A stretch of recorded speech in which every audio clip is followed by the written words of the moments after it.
we found a way to get that first win. Check that one off, now we go play football. If you want true momentum in this league, go get us our first divisional win next week. I'm not done with the Bengals. Big game against Baltimore. Big game. Big at home. Gotta win it. Gotta be aggressive out the gate. Oh, there he goes!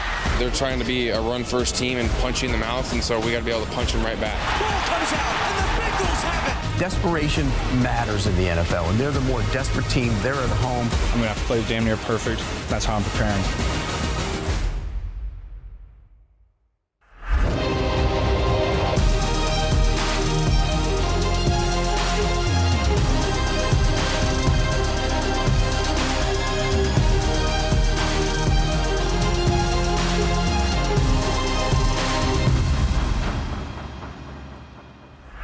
Divisional play is upon us as the last two to wear the AFC North crown square off in the Queen City.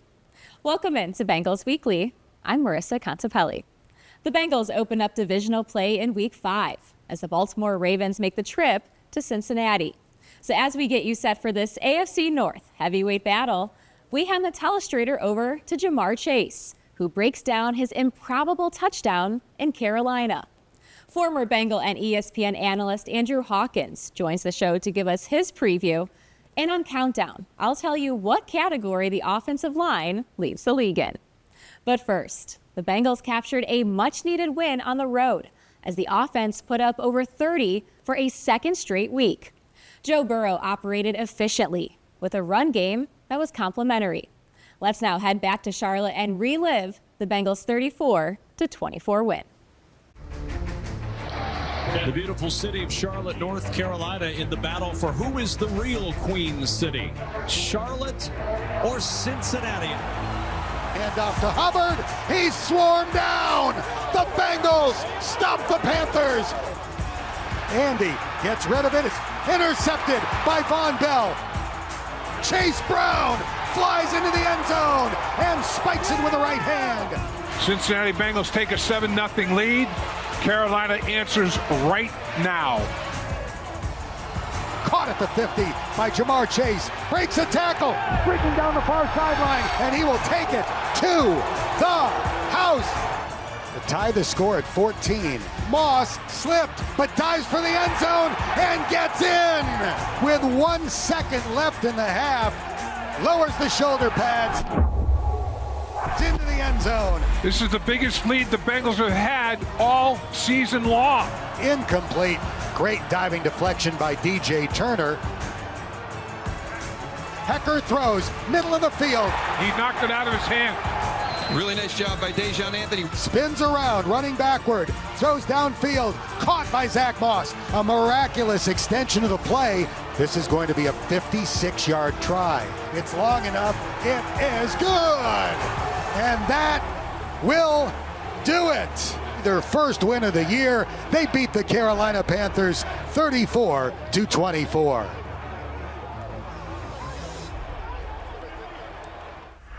So we've seen the highlights and have heard the play calls.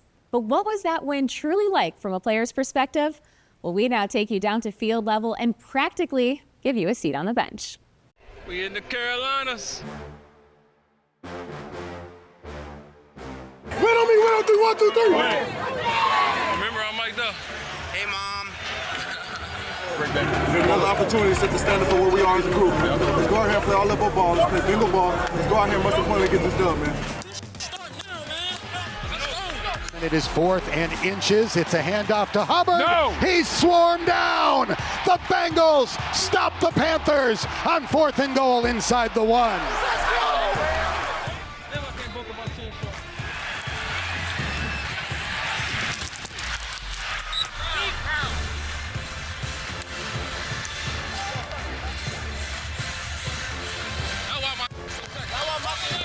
Burrow to throw. Short pass over the middle, caught by Higgins. He's at the 10, down to the 5 for a first down. It's a handoff. Yeah. Chase Brown flies into the end zone and spikes it with the right hand.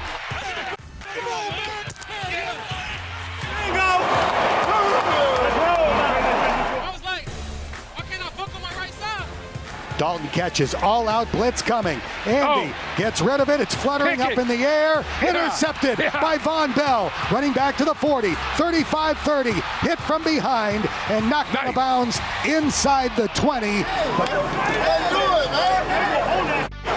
Joe looking, has lots of time. His pass caught at the 50 by Jamar Chase. Breaks a tackle, streaking down the far sideline. He's got two teammates to block, and he will take it to the house for a 63-yard Bengals touchdown. Hell yeah!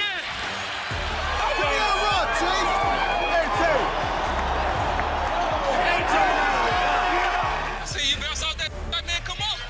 You see that's a come on. Stay attached. There he is. He'll tap out, man. And Hecker will throw over the middle. He's got his man. It's Felipe Franks, and then he dropped it.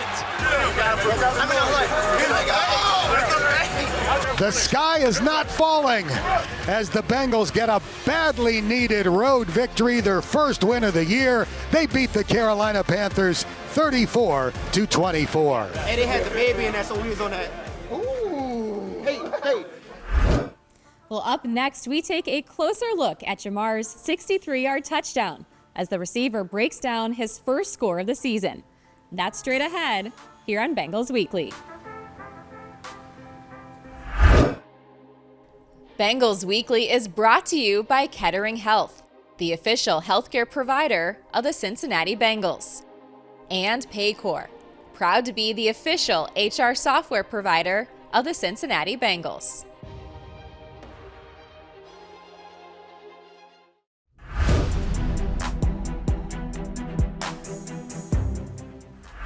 Welcome back to Bengals Weekly. We've been fortunate to watch Jamar Chase run through opposing defenses, similar to what we saw in Carolina, as Chase added yet another 50-plus yard touchdown to his resume. So we turn the film over to Chase now, who hops in the driver's seat and give us a first-hand look. All right, here we're just looking at a little film breakdown. So obviously this is last week. So here we just ran like a little cheese concept. He gonna come here and sit, and I'm gonna get it inside and run a skinny. But this is the backside read. First, Joe gonna start up top with 3 receivers, and we're gonna work from there. We got a corner over top of Chase. We know that zone right there, that tells us everything. But Joe instantly came back to the last read, came back and hit me over the middle. You think you're getting tackled right here, but then I'm getting twisted and I end up catching my balance again. And now it's like, okay, well, I'm still up. Let's make a play. Breaks a tackle, streaking down the far sideline, and he will take it to the house. Usually I just, try to look for my dad in the stands, my family in the stands, get him to come over and just go give the ball to my grandparents because they ain't been in so long. So that was just amazing just be a part of. All right, so this is one of my favorites too. This is probably being my top 3 or top 5 plays I have, just because it's back home and then it's a walk-off. But here we playing the Saints. 4th quarter, I think this is like right before a 2-minute warning. The initial route is like a 10-yard out, but it converts if I get pressed. You know what I'm saying? This is like more soft press, but it converts if I get pressed. Joe threw a good pass. I end up seeing it early, getting my head around really before 5. Ended up seeing the ball, making a good adjustment to it, breaking a tackle, and just beating Tyron on leverage, man. And when it was speed right there, and then making a walk-off tutty at home. Caught by Chase at the 50, runs through an arm tackle, down the sideline. He's going to take it to the house. Jamar Chase. This is really I remember the most, man, because I told myself if I was going to score again, I was going to punt the ball into the stands. I just wanted to do it, man. I used to do it as a kid, so I just remember doing that, and it was not a good punt. All right, so this is week 5 last year against the Cardinals. This is my 3rd touchdown of the game. My initial thought is just to win with speed at this point. I'm supposed to be like somewhere inside and then like getting here for a pop pass high and trying to make a catch. And once he jumped inside I was just like, let's just get over the top with speed. He sees what's going on. I don't see what's going on. You know what I'm saying? My head's turned, so I don't really know if he's about to get sacked, if it's pressure or anything.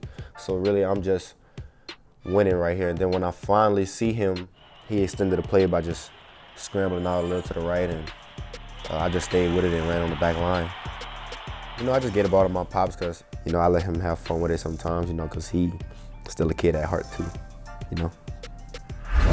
The last two winners of the AFC North meet head-to-head on Sunday as the first divisional matchup of the season for the Bengals takes place in the jungle. And now the Bengals know the importance of coming out on top against their divisional foe. As the Bengals beat the Carolina Panthers 34-24. Congrats on the win. Okay, you guys earned it. You guys have worked the right way. You've kept the right mentality. If you want true momentum in this league, go get us our first divisional win next week. That's what we need. With Lamar Jackson to Joe Burrow. It was a big game against Baltimore. Big at home. Got to win it. The Bengals are going to find a way to win this game. Desperation matters in the NFL, and they're the more desperate team. They're at home. When you look at the last few years, between the Bengals and Ravens, there has been so much history. High stakes going into so many games. Hubbard's got a convoy! These two teams have held the AFC North crown for the past 3 years. You know, whenever you play a divisional opponent, those games count more towards the standings, so big game. Again, they got a lot of weapons. They use them the right way. Just excited to watch our defense respond. You know, it's a great test and got a lot of confidence in them. We got to be able to stop the run. That's the first thing you got to do, and limit Lamar as much as we can. You know he's going to make his plays. I mean, he's a two-time MVP for a reason, but you got to limit how many he makes.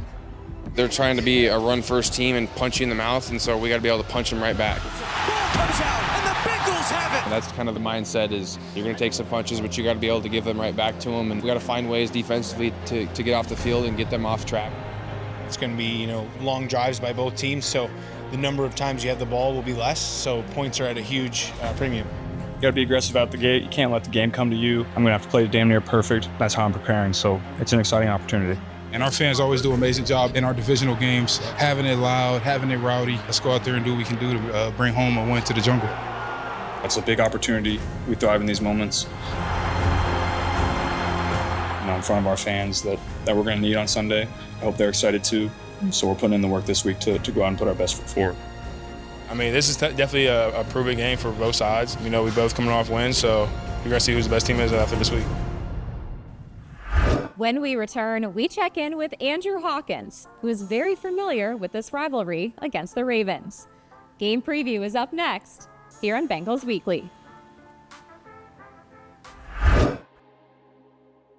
Bengals Weekly is brought to you by your local Kia dealers. Visit kia.com to discover movement that inspires. And Alta Fiber, the official Wi-Fi and internet provider of the Cincinnati Bengals.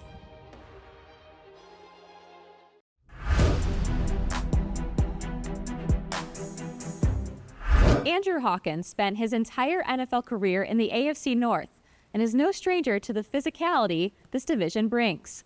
So we thought we would check in with the Hawk to get his take on Sunday's tilt. He now joins Dan Horde.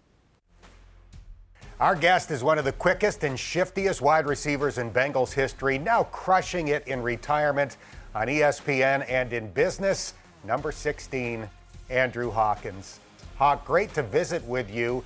Last week on ESPN, before the Bengals beat Carolina, you said you were not writing off Cincinnati yet. Explain why. I felt like because there were all different issues each week, there was an opportunity they would be able to put this together. And it really did just feel like a slow start as opposed to a football team that is not going to be competitive in the latter part of the season. And so I think they played a more complete game versus the Carolina Panthers. Bengals fans enjoyed the victory over Carolina last Sunday, and then on Sunday night, they watched Baltimore dismantle the Buffalo Bills. What are some of your keys for the Bengals to knock off the Ravens at Paycor on Sunday? Yeah, they cannot let the Ravens bully them. I mean, Derrick Henry is a modern marvel, and they are very much going to say, hey, we're going to run the ball down your throat until you prove to us we can.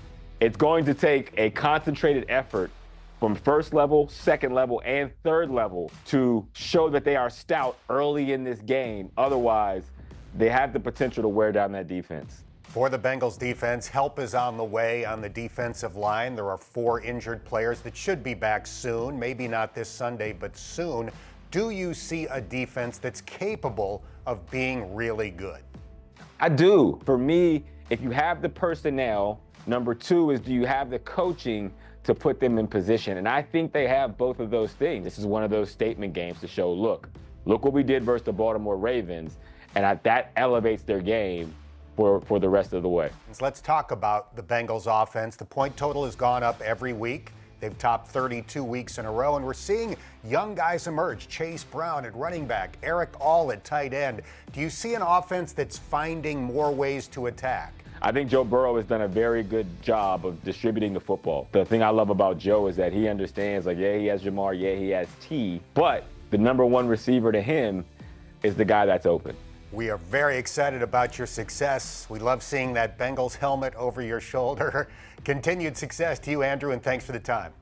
Dan, it was great to see you, and thank you for having me. Who Dey Nation, it's time to recognize our high school coaches. Nominate your coach for the Bengals Coach of the Week, presented by Paycor. Visit Bengals.com/Coach of the Week for more information. Chase Brown and Zach Moss are one of only 2 duos in the league to have hit a certain milestone. I'll tell you what that is next, coming up on Contipelli's Countdown. Welcome back to Bengals Weekly. Each year when the weather starts to cool off, Joe Burrow begins to heat up. Burrow is fresh off a Bengals victory where his 63-yard touchdown pass to Jamar Chase marked the longest pass of the season and his 10th career touchdown pass of 60 or more yards, as Burrow enters October looking to keep a few streaks alive.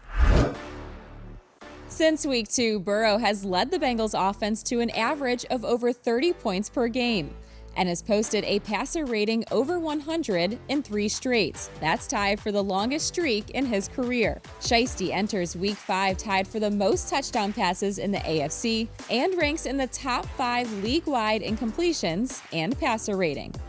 Well, Jamar Chase added another deep touchdown reception to his resume as he leads the league in touchdown catches of 30 or more yards since 2021. And his 13 TD receptions on deep targets outside the numbers are 3 more than any other player since he entered the league. Chase logged 49 yards after the catch on his 63-yard score in Carolina, the second highest yards after catch expected on the season in the league. And his 28.3 yards per reception last week was the highest single-game average of his career.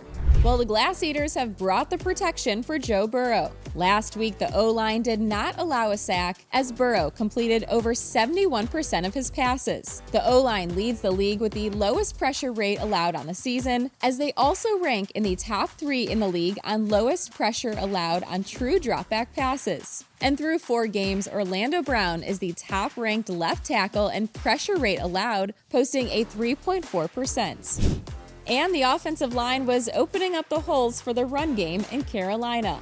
The Bengals recorded a season high in net rushing yards and rushing attempts. Chase Brown saw a career-high 80 rushing yards as the second-year halfback tallied his first career rushing touchdown. Brown and Zach Moss each had 15 carries in the game, making it the first time since 2014 2 Bengals logged at least 15 rushing attempts in the same outing. On the season, Brown and Moss are one of 2 running back duos in the league to have 175 or more rushing yards and 2 or more rushing touchdowns.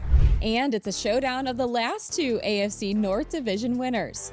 But the Ravens bring in a defense that is allowing almost a touchdown more per game than a season ago. And while they do have the top-ranked rushing defense, the Ravens secondary is allowing over 257 passing yards per game. That's 3rd last in the NFL. The 505 receiving yards against the Ravens that Chase has recorded is the most he has against any opponent, as Burrow's historic 525-yard passing game against Baltimore in 2021 still ranks as 4th most in NFL history. And his 1,800 passing yards and 12 touchdowns against the Ravens is the most that Burrow has thrown against any opponent. Contipelli's Countdown is brought to you by your local Kia dealers. Discover what happens when rugged capability meets true performance. To learn more, visit kia.com. Kia, movement that inspires. It's now time for this week's Kettering Health Fantasy Report. Chase Brown put up the highest fantasy number in his career after eclipsing the 23-point mark in Week 4. Brown hit a career-high 80 rushing yards and added 2 touchdowns on the ground, on his way to being the highest fantasy scoring Bengal for the week. Zach Moss put up over 17 points in back-to-back weeks after the halfback found the end zone in a second straight game. Moss tallied 78 scrimmage yards in the win against the Panthers.